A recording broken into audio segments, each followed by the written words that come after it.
বুধবার দুপুর 12টা নাগাদ হুড়মুড়িয়ে ভেঙে পড়ে 133 বছরের পুরনো জলের ট্যাঙ্ক। ঘটনায় মৃত্যু হয়েছে 3 জনের।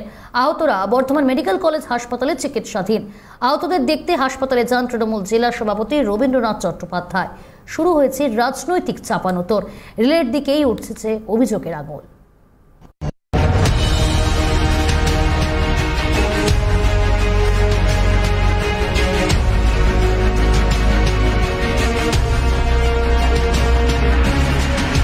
বুধের অভিশপ্ত দুপুর বর্ধমান স্টেশনে হুড়মুড়িয়ে ভেঙে পড়ে জলের ট্যাঙ্ক। ঘটনায় মৃত্যু হয়েছে 3 জনের। আহতরা বর্ধমান মেডিকেল কলেজ ও হাসপাতালে চিকিৎসাধীন। ঠিক কি হয়েছিল? ভয়ঙ্কর অভিজ্ঞতার কথা শোনালেন আহত রেল সাফাই কর্মী। আমি সাইড থেকে যাচ্ছিলাম, 3 নম্বর প্ল্যাটফর্ম থেকে যাচ্ছিলাম। এখন ট্যাঙ্কিটা মনে হচ্ছে যেমন কাগজ ছিঁড়ে পড়ে না, ছিঁড়ে যায় ওইভাবে ট্যাঙ্কিটা ভেঙে ওই ছাউনিটা ছিল, লোক যেমন অনেক দাঁড়িয়ে ছিল, দিয়ে আবার ওই ছাউনিটা জলটা ধাক্কা পড়েছে না, ছাউনিটা ভেঙে প্রাণ করে পড়ে গেল। দিয়ে ওই জলের ধাক্কাতে কোটা লোক লাইনে পড়ে গেল। সেই সঙ্গে সঙ্গে আমিও পড়ে গেলাম। ওই কোটা লোক এখানে কার পা হাত সব ভেঙে গেল, 3-4টা লোক মরে গেল। রাস্তায় শুনতে পেলাম, আমার চেনা পরিচিত লোকগুলো বললো যে তোর জামাইবাবু আর তোর ভাগ্নিটা আর ছোটো ভাগ্নিটা দুজনকে টোটোতে চাপিয়ে দিয়েছে, 3 জনকে। দিয়ে ওদেরকে রাস্তায় আমি এসে যখন জিজ্ঞাসা করছি যে আমার বোন কোথায়, ওরা বলছে আমার বোনকে খুঁজে পাওয়া যাচ্ছে না। তারপরে ওদেরকে আমি হসপিটালে ভরে দিয়ে যখন আমি বাইরে বেরিয়ে যাচ্ছি, তখন আমাকে একজনে ফোন করলো যে তোর বোনকে নিয়ে ঢুকছে, দেখ তোর বোনের মতোই লাগছে। দিয়ে আমি এসে দেখলাম যে হ্যাঁ, ইমার্জেন্সি গেটে আমার বোনকে নিয়ে ঢুকছে। ততক্ষণে যা বোঝা গেল তাতে করে এক্সপায়ার।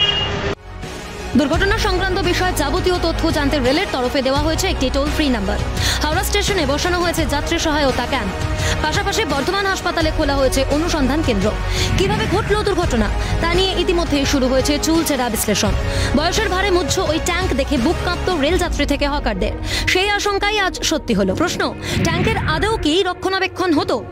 দুর্ঘটনা ঘটে গেলে তার অনেক রকম এখন পোস্টমর্টম হতেই থাকে, সেগুলো আমরা অনুসন্ধান করছি কেন এইরকম দুর্ঘটনা ঘটলো, এবং যাতে এই ধরনের আর কোথাও ঘটনা না ঘটে সেটা আমরা এনশিওর করছি।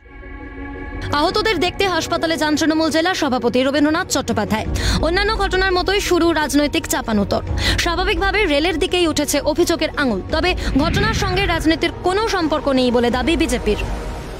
কেউ ভাবতে পারে যে রেলের প্ল্যাটফর্মে বসে তাদের মৃত্যু হবে? এই ঘটনা তো নিন্দা করারও জায়গা নেই। যারা বন্দে ভারত চালাচ্ছে তাদেরকেই ভাবতে হবে যে মানুষের নিরাপত্তাটা আগে, সেই ব্যাপারটাকে সঠিক করে তারপরে আগানো উচিত। এর আগে বর্ধমান স্টেশনের প্ল্যাটফর্ম ভেঙে পড়ল। রেলের কর্মকর্তাদের কোনো কিছু দেখার কোনো ব্যাপার নাই, আর আমাদের কেন্দ্রীয় সরকার সে শুধু গোটা ভারতবর্ষে মন্দির করবে।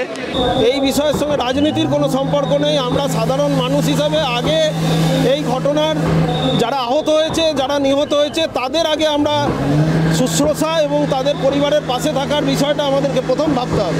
রক্ষণাবেক্ষণ কোনোভাবে হয়নি, চরম গাফিলতি, এবং যারা যারা আছেন তাদের দৃষ্টান্তমূলক শাস্তি হওয়া উচিত।